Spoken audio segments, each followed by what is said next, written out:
بسم الله الرحمن الرحيم ياسين والقرآن الحكيم إنك لمن المرسلين على صراط مستقيم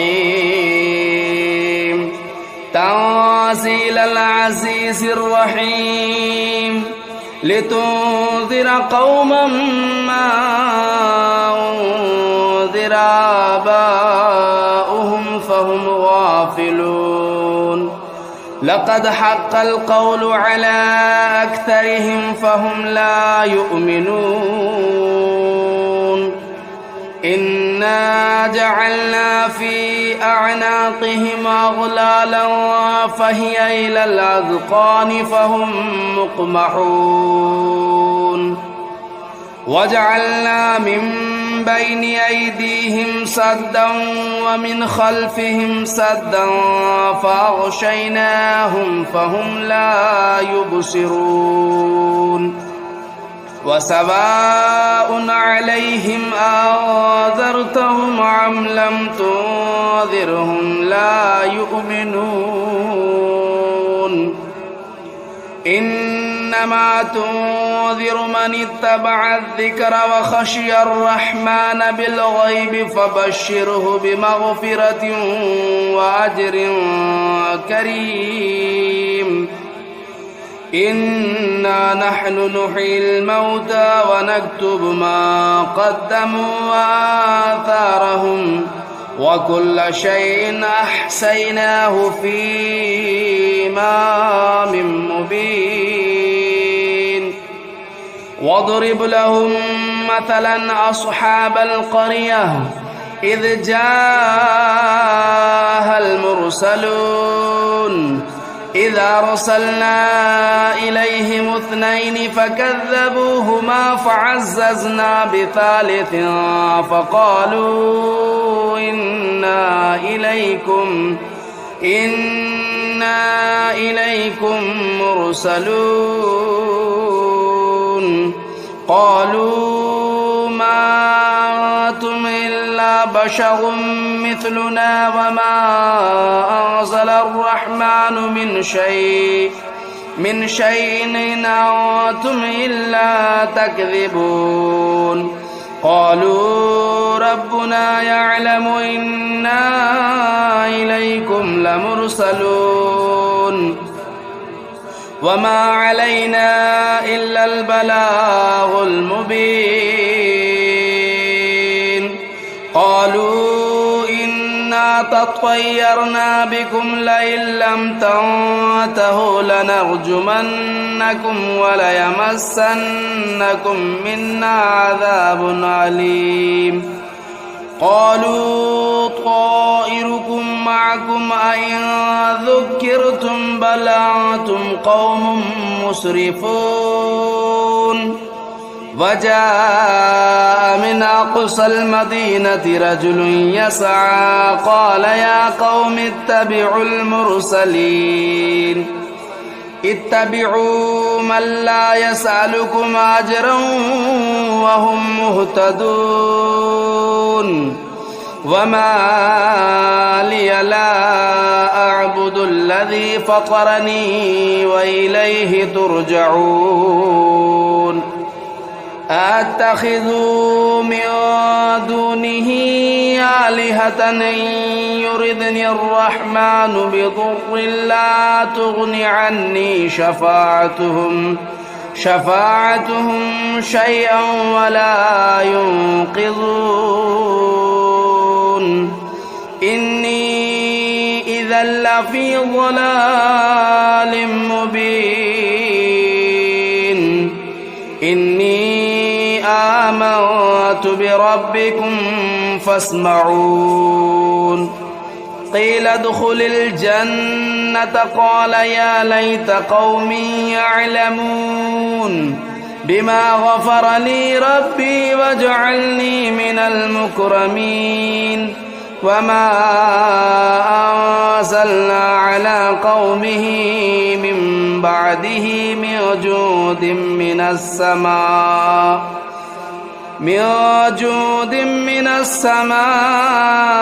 وما كنا منزلين إن كانت إلا صيحة واحدة فإذا هم خامدون يا حسرة على العباد ما يأتيهم من رسول إلا كانوا به يستهزئون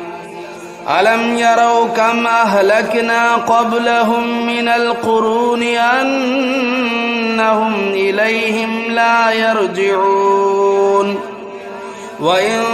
كل لما جميع لدينا محضرون وآية لهم الأرض الميتة أحييناها وأخرجنا منها حبا فمنه يأكلون وجعلنا فيها جنات من نخيل وأعناب وفجرنا فيها من العيون ليأكلوا من ثمره وما عملته أيديهم أفلا يشكرون سبحان الذي خلق الأزواج كلها مما تنبت الأرض ومن أنفسهم ومما لا يعلمون وآية لهم الليل نسلخ منه النهار فإذا هم مظلمون والشمس تجري لمستقر لها ذلك تقدير العزيز العليم والقمر قدرناه منازل حتى عاد كالعرجون القديم لا الشمس ينبغي لها أن تدرك القمر ولا الليل سابق النهار وكل في فلك يسبحون وآية لهم أنا حملنا ذريتهم في الفلك المشحون وخلقنا لهم من مثله ما يركبون وإن نشأ نغرقهم فلا صريخ لهم ولا هم ينقذون إلا رحمة منا ومتاعا إلى حين وإذا قيل لهم اتقوا ما بين أيديكم وما خلفكم لعلكم ترحمون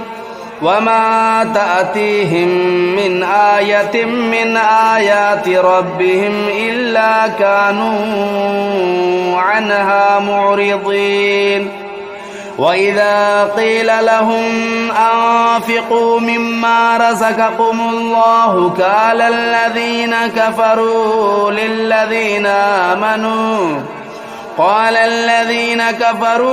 للذين آمنوا ونطعم من لو يشاء الله أطعمه إن أنتم إلا في ضلال مبين ويقولون متى هذا الوعد إن كنتم صادقين ما ينظرون إلا صيحة واحدة تأخذهم وهم يخصمون فلا يستطيعون توصية ولا إلى أهلهم يرجعون ونفخ في الصور فإذا هم من الأجداث إلى ربهم ينسلون قالوا يا ويلنا من بعثنا من مرقدنا هذا ما وعد الرحمن وصدق المرسلون إنت إلا صيحة واحدة فإذا هم جميع لدينا محضرون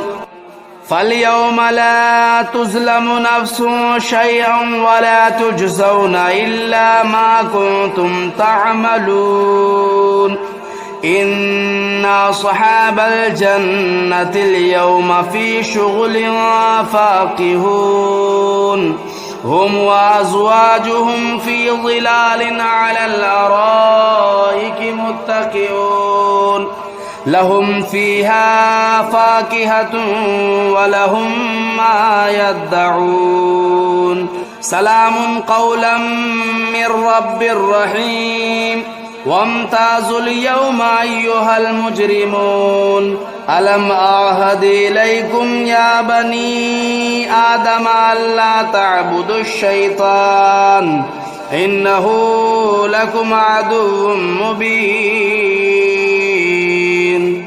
وأن اعبدوني هذا صراط مستقيم ولقد أضل منكم جبلا كثيرا أفلم تكونوا تعقلون هذه جهنم التي كنتم توعدون اصلوها اليوم بما كنتم تكفرون اليوم نختم على أفواههم وتكلمنا أيديهم وتشهد أرجلهم بما كانوا يكسبون ولو نشاء لطمسنا على أعينهم فاستبقوا الصراط فأنى يبصرون ولو نشاء لمسخناهم على مكانتهم فما استطاعوا مضيا ولا يرجعون ومن نعمره ننكسه في الخلق أفلا يعقلون وما علمناه الشعر وما ينبغي له إن هو إلا ذكر وقرآن مبين لينذر من كان حيا ويحق القول على الكافرين أولم يروا أنا خلقنا لهم مما عملت أيدينا أنعاما فهم لا مالكون وذللناها لهم فمنها ركوبهم ومنها يأكلون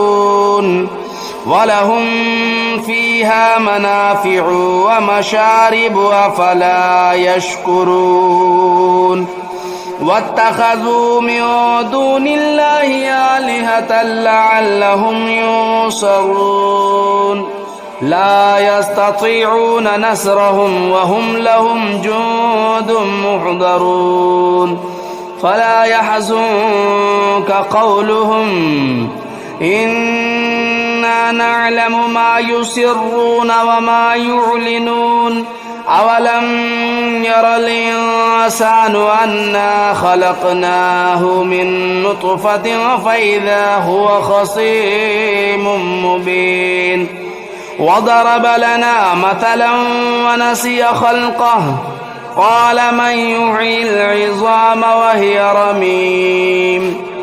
قل يحييها الذي أنشأها أول مرة وهو بكل خلق عليم الذي جعل لكم من الشجر الأخضر نارا فإذا أنتم منه توقدون أوليس الذي خلق السماوات والأرض بقادر على أن يخلق مثلهم بلى وهو الخلاق العليم إنما أمره إذا أراد شيئا أن يقول له كن فيكون فسبحان الذي بيده ملكوت كل شيء وإليه ترجعون بسم الله الرحمن الرحيم الرحمن علم القرآن خلق الإنسان علمه البيان الشمس والقمر بحسبان والنجم والشجر يسجدان والسماء رفعها ووضع الميزان ألا تطغوا في الميزان وأقيموا الوزن بالقسط ولا تخسروا الميزان والأرض وضعها للأنام فيها فاكهة والنخل ذات الأكمام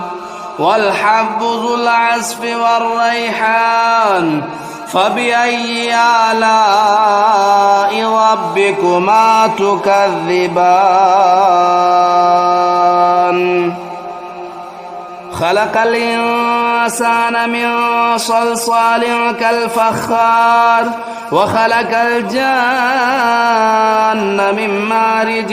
من نار فبأي آلاء ربكما تكذبان رب المشرقين ورب المغربين فبأي آلاء ربكما تكذبان مرج البحرين يلتقيان بينهما برزخ لا يبغيان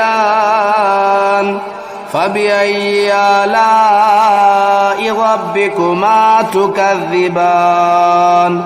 يخرج منهما اللؤلؤ والمرجان فبأي آلاء ربكما تكذبان وله الجوار المنشآت في البحر كالأعلام فبأي آلاء ربكما تكذبان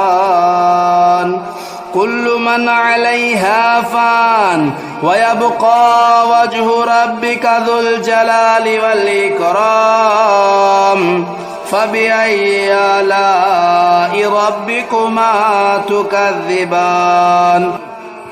يسأله من في السماوات والأرض كل يوم هو في شأن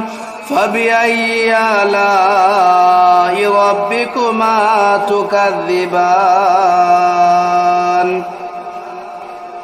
سنفرغ لكم أيها الثقلان فبأي آلاء ربكما تكذبان يا معشر الجن والإنس إن استطعتم أن تنفذوا من أقطار السماوات والأرض فانفذوا لا تنفذون إلا بسلطان فبأي آلاء ربكما تكذبان يرسل عليكما شواظ من نار ونحاس فلا تنتصران فبأي آلاء ربكما تكذبان فإذا انشقت السماء فكانت وردة كالدهان فبأي آلاء ربكما تكذبان فيومئذ لا يسأل عن ذنبه إنس ولا جان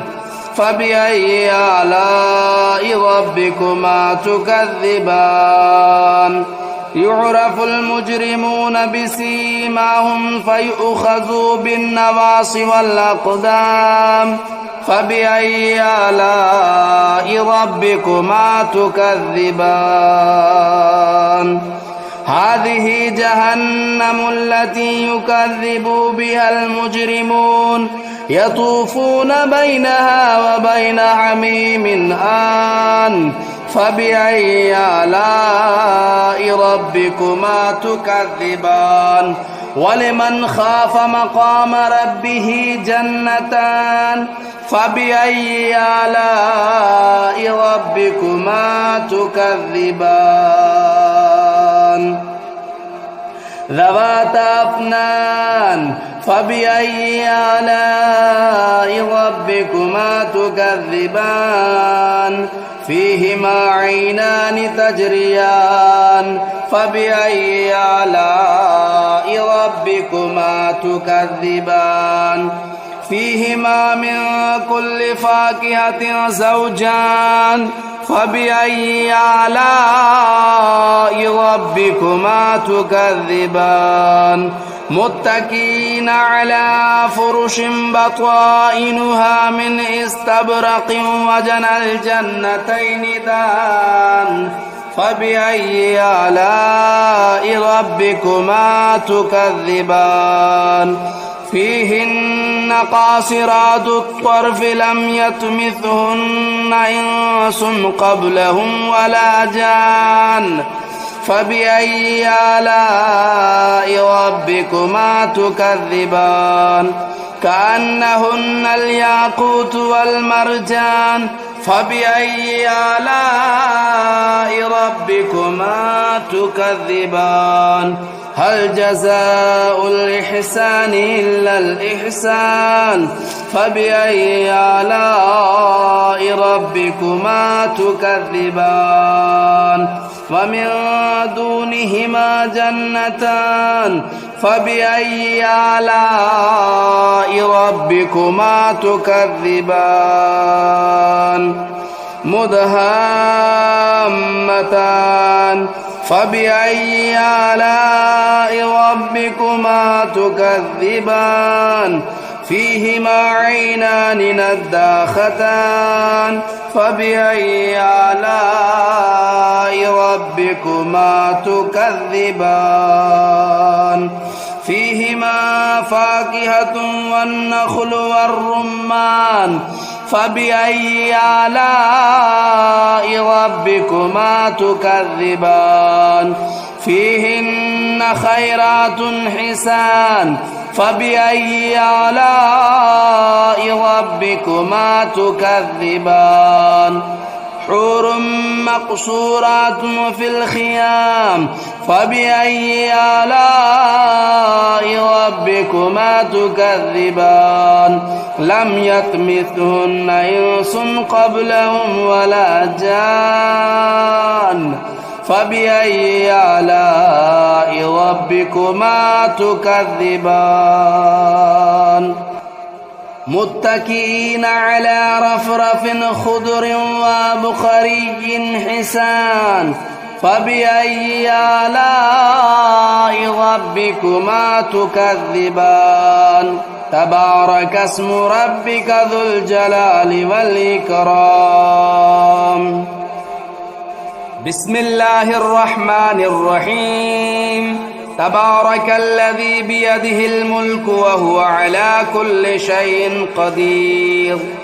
الذي خلق الموت والحياة ليبلوكم أيكم أحسن عملا وهو العزيز الغفور الذي خلق 7 سماوات طباقا ما ترى في خلق الرحمن من تفاؤت فارجع البصر هل ترى من فطور ثم ارجع البصر كرتين ينقلب إليك البصر خاسئا وهو حسير ولقد زينا السماء الدنيا بمصابيح وجعلناها رجوما للشياطين وأعتدنا لهم عذاب السعير وللذين كفروا بربهم عذاب جهنم وبئس المصير إذا ألقوا فيها سمعوا لها شهيقا وهي تفور تكاد تميز من الغيظ كلما ألقي فيها فوج سألهم خزنتها لم يأتكم نذير قالوا بلى قد جاءنا نذير فكذبنا وقلنا ما نزل الله من شيء إن أنتم إلا في ضلال كبير وقالوا لو كنا نسمع أو نعقل ما كنا في أصحاب السعير فاعترفوا بذنبهم فسحقا لأصحاب السعير إن الذين يخشون ربهم بالغيب لهم مغفرة وأجر كبير وأسروا قولكم أو اجهروا به إنه عليم بذات الصدور ألا يعلم من خلق وهو اللطيف الخبير هو الذي جعل لكم الأرض ذلولا فامشوا في مناكبها وكلوا من رزقه وإليه النشور أأمنتم من في السماء أن يخسف بكم الأرض فإذا هي تمور أم أمنتم من في السماء أن يرسل عليكم حاصبا فستعلمون كيف نذير ولقد كذب الذين من قبلهم فكيف كان نكير أولم يروا إلى الطير فوقهم صافات ويقبضن ما يمسكهن إلا الرحمن إنه بكل شيء بصير أمن هذا الذي هو جند لكم ينصركم من دون الرحمن إن الكافرون إلا في غرور أمن هذا الذي يرزقكم إن أمسك رزقه بل لجوا في عتو ونفور أفمن يمشي مكبا على وجهه أهدى أمن يمشي سويا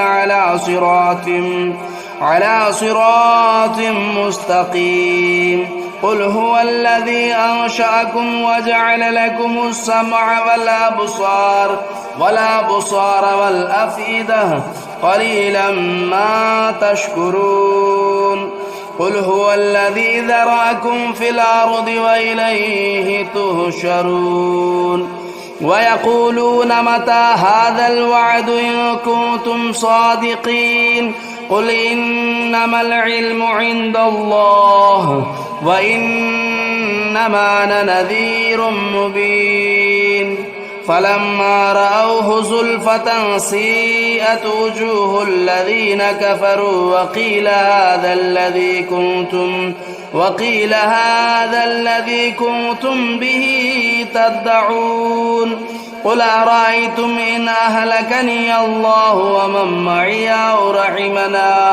أو رحمنا فمن يجير الكافرين من عذاب أليم قل هو الرحمن آمنا به وعليه توكلنا فستعلمون من هو في ضلال مبين قل أرأيتم إن أصبح ماؤكم غورا فمن يأتيكم بماء معين